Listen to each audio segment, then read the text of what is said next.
Please take a seat. Mr. Suresh Leeladhar Rao Borker. Yes, sir. Please take a seat. Thank you, sir. Comfortable? Yes, sir. Quickly tell us something about yourself. Sir, I'm Suresh. I come from Nagpur, the town called Kalmeshwar near Nagpur. Then I have done my bachelor's in mechanical engineering from Nagpur University. Then I did my master's in disaster management from Tata Institute of Social Sciences, Mumbai.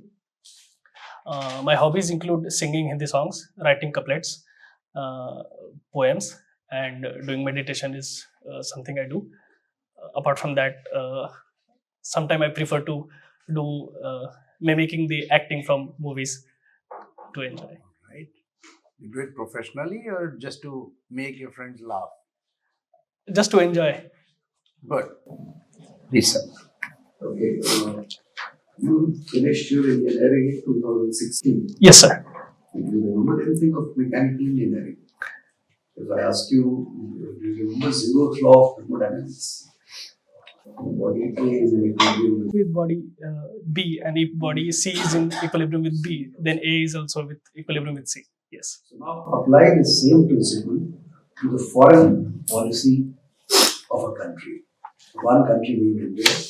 Think of two other countries where this formula applies, and think of two other countries where this formula does not apply.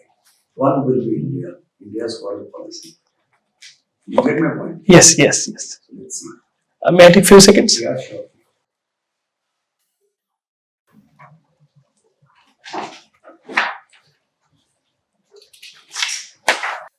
Suppose India has good relationship with USA, and India also has good relationship with Israel, if I can say.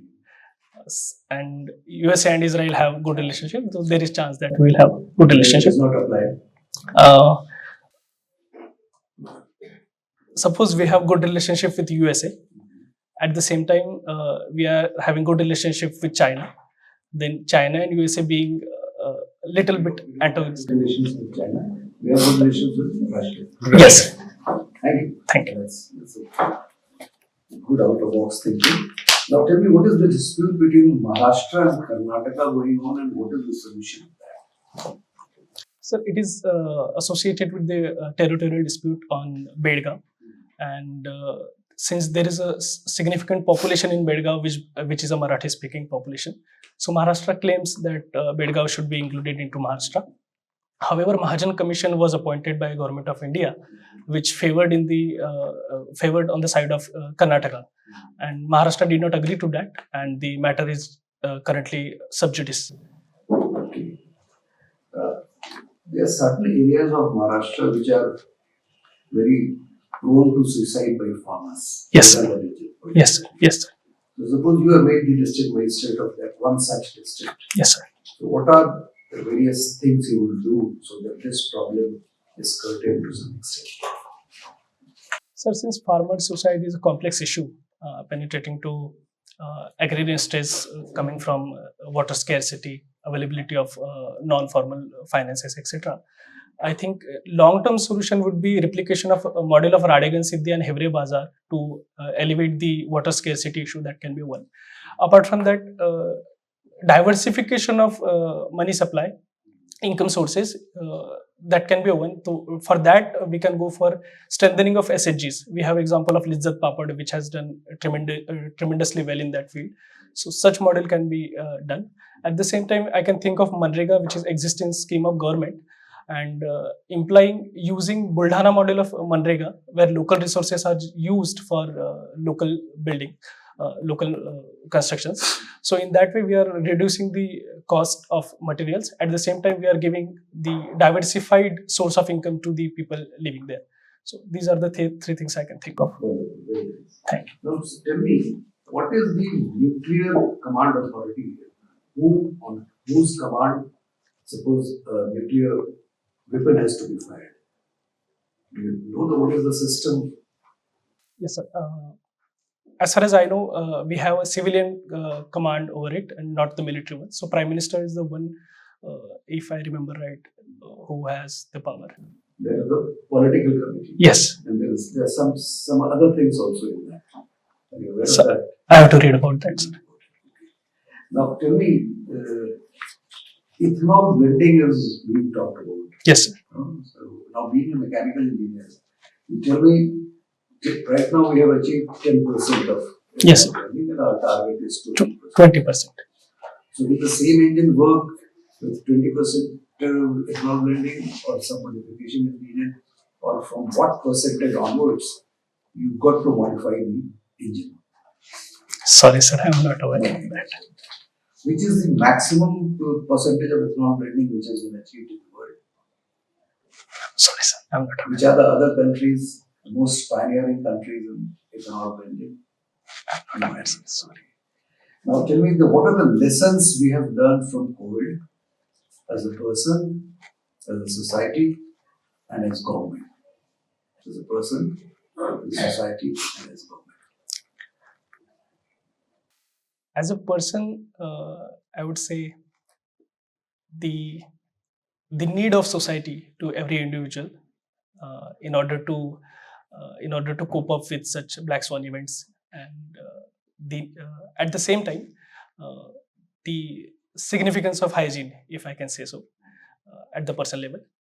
At the community level, I can think of the although social bonding and social cohesion can be there in society, but there can be events where structurally the social bonds get or the physical distance is such that even social bonding and the relations cannot help. So we have to be mentally prepared for that as a society at that level. uh, if I may give example, there have been funerals where people could not participate. So that is one. At the level of government, I think the preparedness is something which is very much required for any such event in future. Uh, and taking lesson from this, we can think of our capacity building, assessment of vulnerabilities, etc. You did something in disaster management.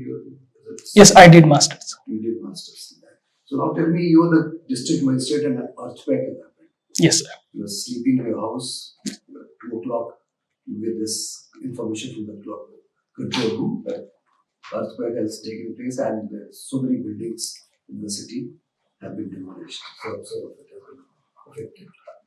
So tell me, as a district magistrate from there onwards, what will you do? So first and foremost would be the activation of district disaster management plan, which would be there under 2005 Act.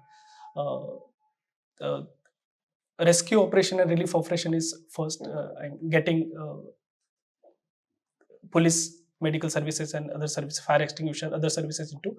Uh, Also, cutting the for time being electricity off. That can be one to prevent, and saving life and life of people would be on the priority. And establishment of incident command system, that would be another, to make sure that all nodal department work in that favor. Anything else? So in long term, we can think of reconstruction and then mitigation of things, but primary would be relief and rescue. Thank you. Thank you, sir. Yeah. Welcome to Suresh. Thank you, sir. See, of late, Russia and China has come very close. Yes, sir. They've come close. And China is now very dominant partner. Yes, sir. Russia is a union. We have border issues with China. Suppose if something happens in future, how far we can rely on Russian support under such circumstances? Sir, time has proven that Russia has been a very reliable partner in past as well. And I think if not tangibly or militaristically, if Russia is able to help us to counter China, at least diplomatically, Russia would be the first country to build pressure on China to avert from such activities which hampers our national interest. You can say he is a younger brother. China is a big brother in relationships. Yes, sir. And we are a friend. So we say one side friend, one side is the big brother. How can I have a leverage on my big brother? Do you think he will lean more towards China than towards India?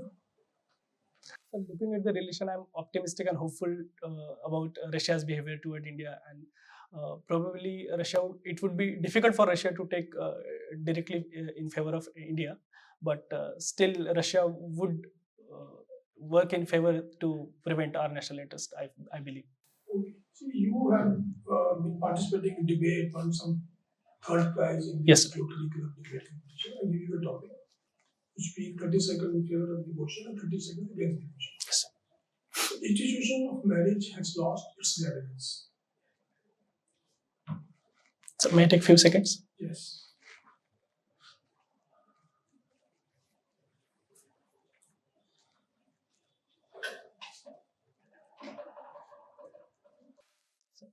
So for the motion, institution of marriage has lost the relevance in the sense that there are individuals who demands private space away from the joint family, and that's also there is significant rise in live-in relationships where people wish to explore the possibility and compatibility with the partners rather than just getting into institution of marriage.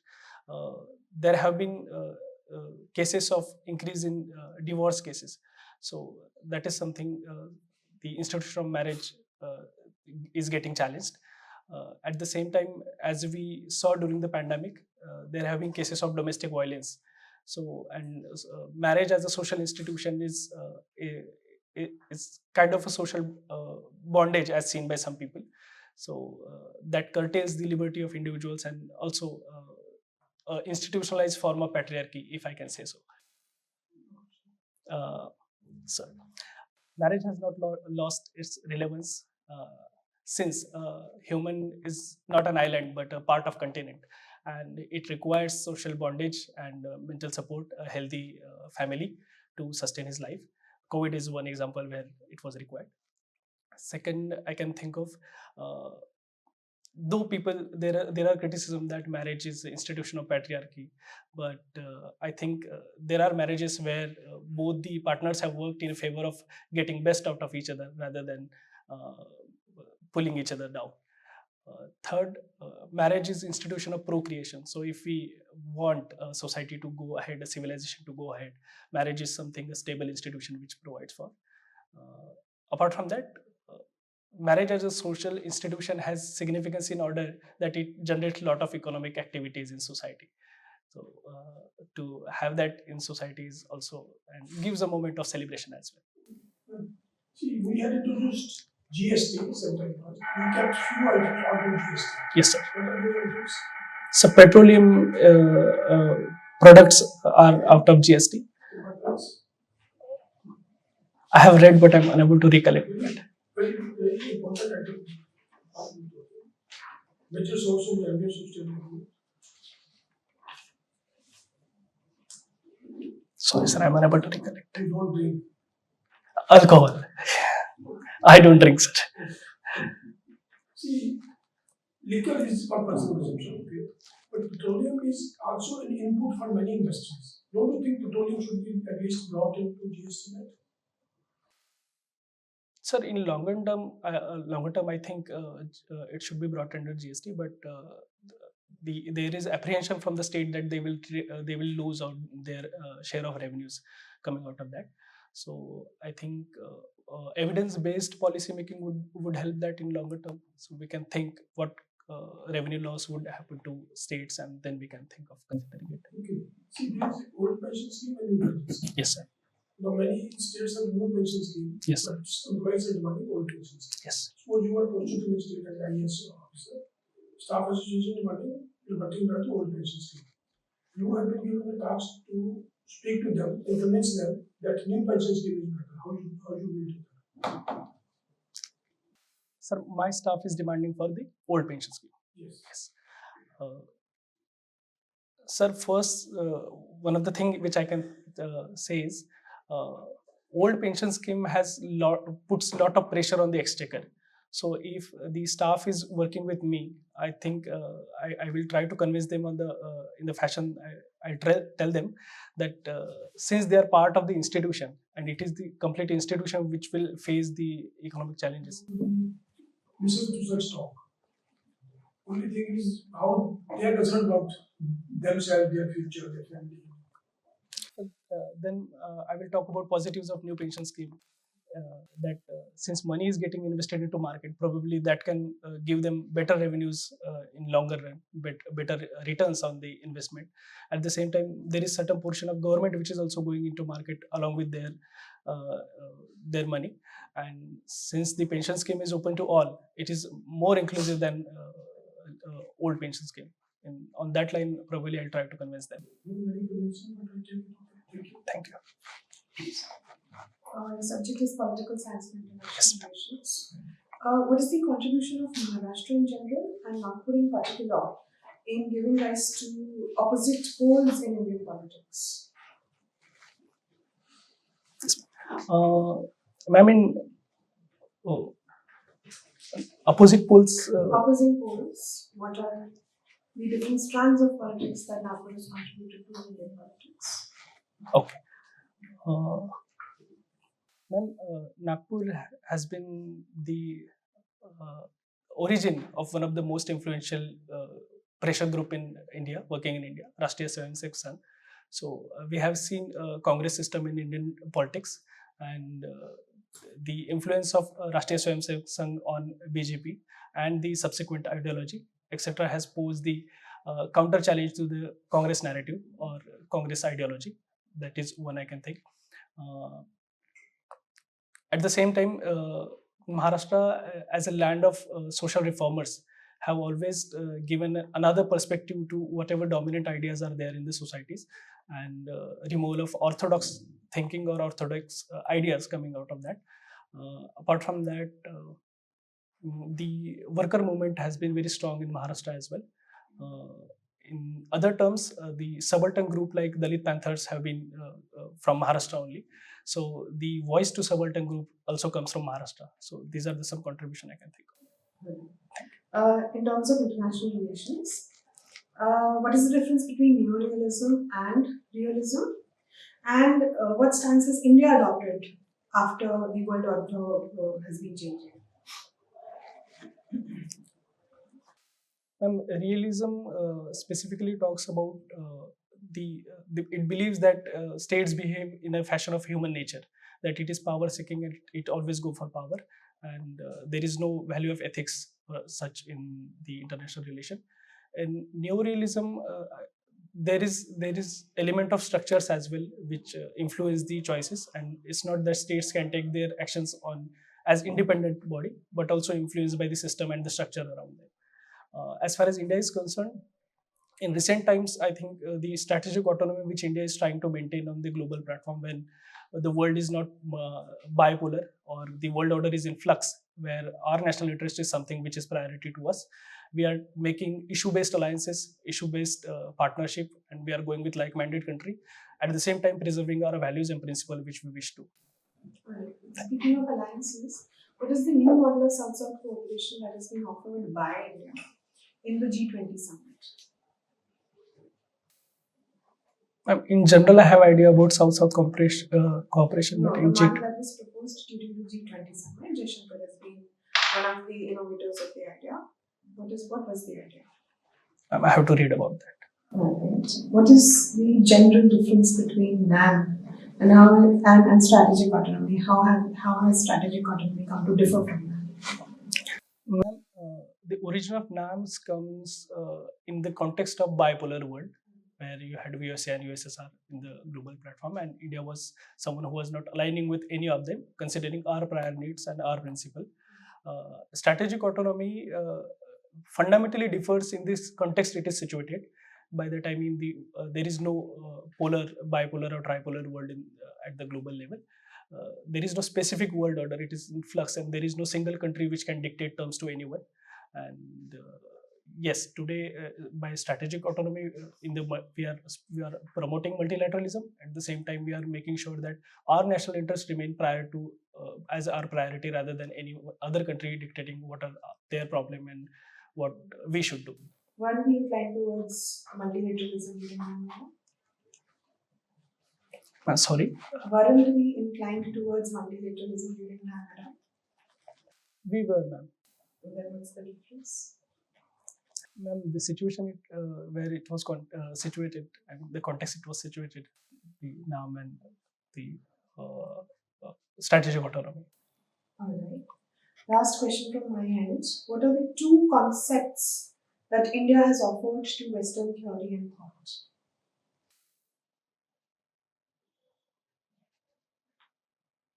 Mandala theory is one. Mandala theory by Kautilya. What is the comparable theory in Western political thought? System theory, dependency theory, core, periphery, but that would be a larger picture. Are you sure? I'm a bit doubtful about that. Okay. Second? Buddhist thought of, or if I can say, India was the mother of democracy, as it was theme of 26 January. So it is not the Western concept; it was all Indian.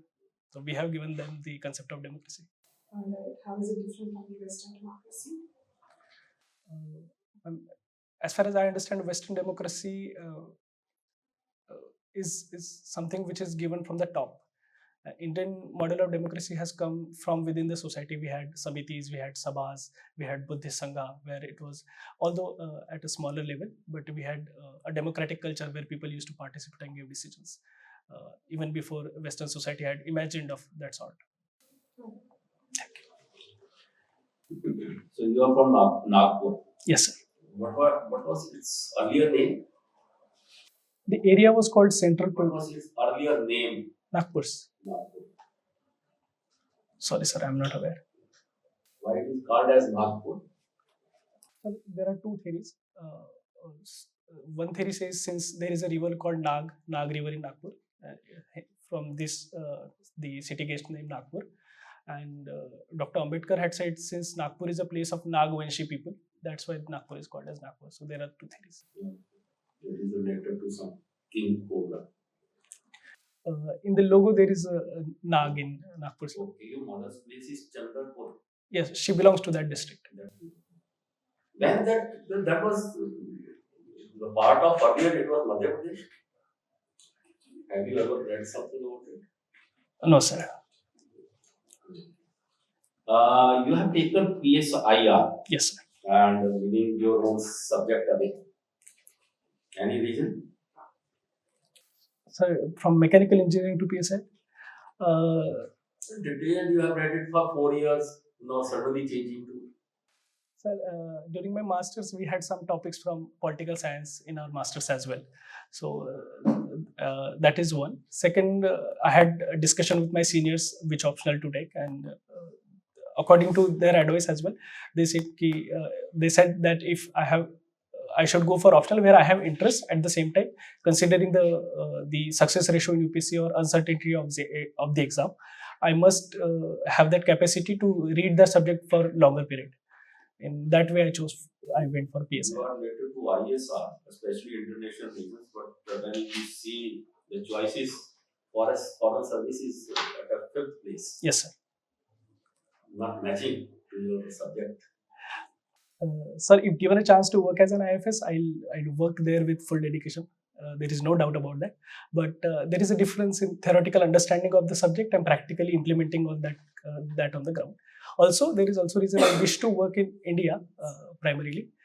That's why and some preference had to give it. So I went for IFS on the 5th level. Maldives have changed its stand. Earlier go out.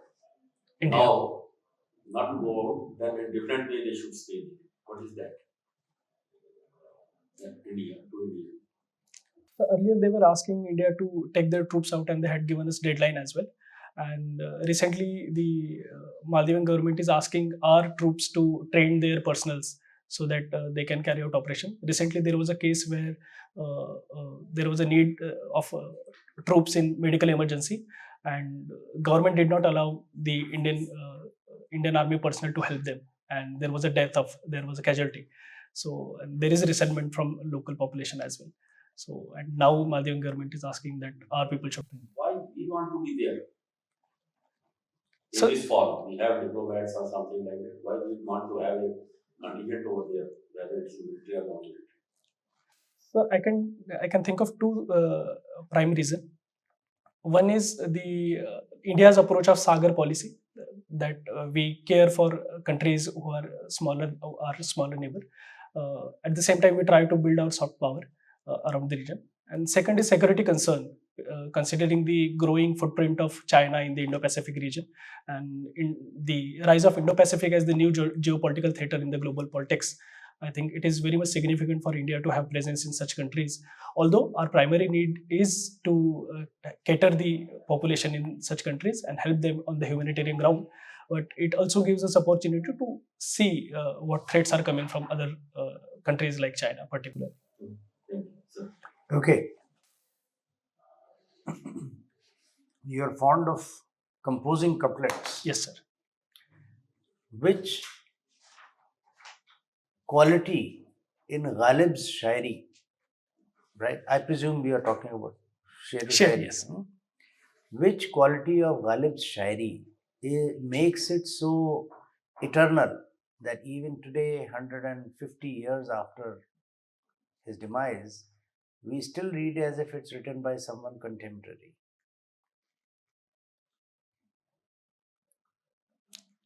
Sir, if I can say, probably the attitude of Ghalib when he writes, and also the issues which he has written upon, that makes him relevant. Enumerate a few. As far as attitude is concerned, there is one शेर which goes like, वो पूछते हैं हमसे गालिब कौन है, उन्हें बताएं, बतलाए क्या. What does it tell? Does simply a bit of arrogance about him? So it can be said from one perspective that's arrogance. At the same time, Okay. Give me a couple of shares where Mirza Ghalib talks about himself in superlative terms. Sorry, sir. Where he compares himself to an angel. Sorry, sir, I'm not aware. तुझे हम वली समझते? Sir, Okay. I'm more into writing than reading. Oh, that's why. okay, all right. Dushyant Kumar. has brought something new to the world of shairi. What would you say? Sorry, sir. The use of Hindi words. He has introduced almost Sanskritized Hindi words into shairi. All right, no problem. Would you recite something which you have written? Sure, sir. There is a couplet I had written during COVID time about parents. उनसे खैरियत पूछना तो कई बार पूछना, उनसे खैरियत पूछना तो कई बार पूछना, एक दो सवालों में माँ बाप नहीं खुलते. So our parents have tendency of not telling. There is another which I had written about atheist people. वो काफिर किसी खुदा को ना मानने वाले, वो काफिर किसी खुदा को ना मानने वाले, इबादत करनी हो तो माँ बाप के पाँव दबाते हैं. Very cool. Okay, changing slightly. In this field of EVs, right, the biggest challenge is battery Yes, and its life. Yes, sir. Essentially, the rest is all just a dabba made of mechano sets, a wheel, a few wheels, and some seats. Yes. Right. The real technological challenge is here, for which the most essential element is lithium. Yes. Now, in the future research, what do you think? Lithium is, of course, an extremely short supply compared to the size of the demand. Yes. So, what do you think is the next element which can replace lithium? If I were to direct, say, $10 billion towards researching on the next stage of technology for battery packs, which element would I try procuring, and which element would I try, let's say, bidding on, putting my bet on? So hydrogen. Hydrogen of fuel cells, that's a Yes. separate fuel cell. I'm talking of hydrogen fuel cells will be brought in for, okay, point taken, that is there, but that's a different technology. Yes. I'm talking of replacing lithium in EVs, EV battery packs. Sorry, sir. I'm not aware. You'll have to think of the periodic table. Yes, of course. What does it tell you? The group which lithium belongs to, some one? element from that. Alkali. Which one? Which is the next one after lithium? Be, beryllium, if I remember right. B has 2 electrons. Sorry, sir. Right below, extremely freely available on Mother Earth.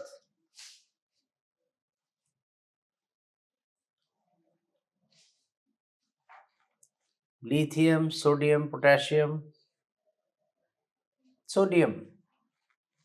Thank you, sir. I have to go through the periodic table completely and then Lithium, sodium, single electron. I gave you the hint also. Anyway, what can you tell me about gallium nitride, on which severe research is going on in this direction as substitute for lithium? But since you don't remember the periodic table, probably you may not recall this. so I have to read about it as well. There was a cruise called Ganga Vilas inaugurated by the Honorable PM recently. What does it? What is its significance? I think it skipped my reading, sir. I'm not aware about it. It connects NW1, which is Ganga from Varanasi to Kolkata. NW2 is from Guwahati onwards, Dhubri, Sadia to Dhubri. onwards till Sadia. So, what is the significance of this cruise? It connects NW1 and NW2, but what is the significance? So, if I can think, we are bypassing the Siliguri corridor, the Chicken Necks corridor. That of course we are. And There is no river over there. So I have to read about that, sir. Okay, very quickly, it's going through Bangladesh. After 71 war, this corridor was close to us. And yes, strategically the importance is that you're going through this. So it provides a backup for transportation of very heavy artillery, whatever is required. Anyway, that brings us to the end of your interview. What's your own impression about your performance? अगर आप दिल्ली जैसे शहर में budget में IAS की तैयारी करना चाहते हैं तो इस वीडियो को एंड तक जरूर देखें। ये है बनो आईएएस। इसको रन करने वाले हैं UPSC qualified ex civil servant and Jamia RCA alumni. यहाँ की फैकल्टी को ना केवल यूपीएससी एग्जाम का एक्सपीरियंस है बल्कि पढ़ाने का भी सालों का एक्सपीरियंस है। ये एक्सपर्ट फैकल्टी हर टॉपिक को अच्छे से एक्सप्लेन करते हैं, उसके बाद हर टॉपिक को डिक्टेट करते हैं ताकि आपके पास अपने खुद के हैंड रिटन नोट्स हो। साथ ही क्लास में प्रीलिम्स और मेंस के प्रीवियस ईयर क्वेश्चन को सॉल्व किया जाता है और डिस्कस भी किया जाता है। यहाँ पे आपको सिविल सर्वेंट्स जैसे कि आईएएस, आईआरएस और एक्स सिविल सर्वेंट्स साथ के साथ जामिया आरसीए के एलुमनाइज आपको पर्सनल मेंटरशिप देते हैं। डेली आंसर राइटिंग जो कि सारे टॉपर्स रिकमेंड करते हैं, इस पर यहाँ पे बहुत फोकस किया जाता है जो कि बाकी कोचिंग्स में नहीं होता है। इसके साथ ही आपको मिलती है प्रीलिम्स और मेंस की टेस्ट सीरीज जो आपको एग्जाम के लिए रेडी करती है। यहाँ के अगर हाईलाइट्स की बात करें तो स्मॉल बैच साइजेस जिसमें 60 स्टूडेंट्स होते हैं और जीएस कोर्स के साथ आपको एसे और सीसैट की क्लासेस भी होती है जिसके लिए आपको अलग से पे करने की जरूरत नहीं है। और ये लोकेटेड है सुखदेव विहार मेट्रो स्टेशन के बिल्कुल सामने। तो देर किस बात की, आज ही स्टार्ट करें और अपने यूपीएससी के सपने को साकार करें। थैंक यू फॉर वॉचिंग बनो IAS.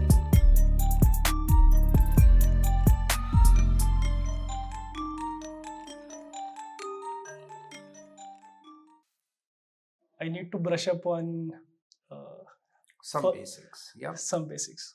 Periodic tables for sure. For sure. Would you like to give the feedback, sir? Alok ji? They work out. You can think out of box. That is one thing I like about you. When I put across that zeros. Yeah. There was no Relation. No correlation between them. correlation. So you could think while moving also. So that is a good thing. Keep that in your mind. And Maharashtra Yes. related issue. When is the related issue? 20th February. 20th. So about 8 days. 8 days. Okay. I think you are all set to go. No issue from my side. And keep reading the newspapers. Yes. Yes. Because it seems that you are not reading the newspapers. I could not read today's newspaper, Read newspapers. but in detail. last question which chairman sir asked, you missed out on that. So at least from now onwards, till you kind of interview, don't miss out on any Current affairs issue. I'll advise that on the day of your interview, even if you are not able to read that morning's newspaper, go through the news of the previous day. It's available on so many websites. Okay? Is it in the first half or the second half? First half, 9 morning. But till then, go through the editorials of all the newspapers you're getting and Yes. all past issues, whatever assorted topics, right? Apart from that, I think you're very much ready. Sir, voice modulation, if I can ask, okay. it was fine. You're okay. That was right, absolutely. Your hands could be better used. You could have slightly better eye contact. Okay. The thing is, 2/3 of the time, that's the thumb rule, at the person who's asking that question, 1/3 of the time towards all others. Okay. And apart from that, hand gesticulation, since you are expressing yourself very vividly through your words, you could also use your hands for that additional touch. So is it fine if I use hand? Yes, it's encouraged. Okay. It's encouraged. Only it should be in sync. Okay. Like little more mocks you attend, more confusing. Because people Be natural, right? How can you be speaking so expressively while your hands are just lying at without any movement? Yes. And how could you be speaking at an even pace while your hands are dancing? Obviously, that's Yes. not. They should be in sync. That's all we ask. Okay? Yes. We are through.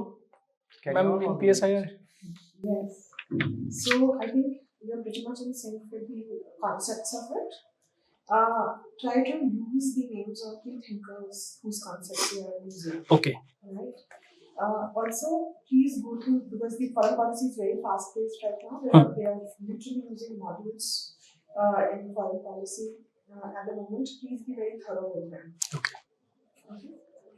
Best is to go through speeches that are being made. Thank you. Thank you. All the best. Thank you.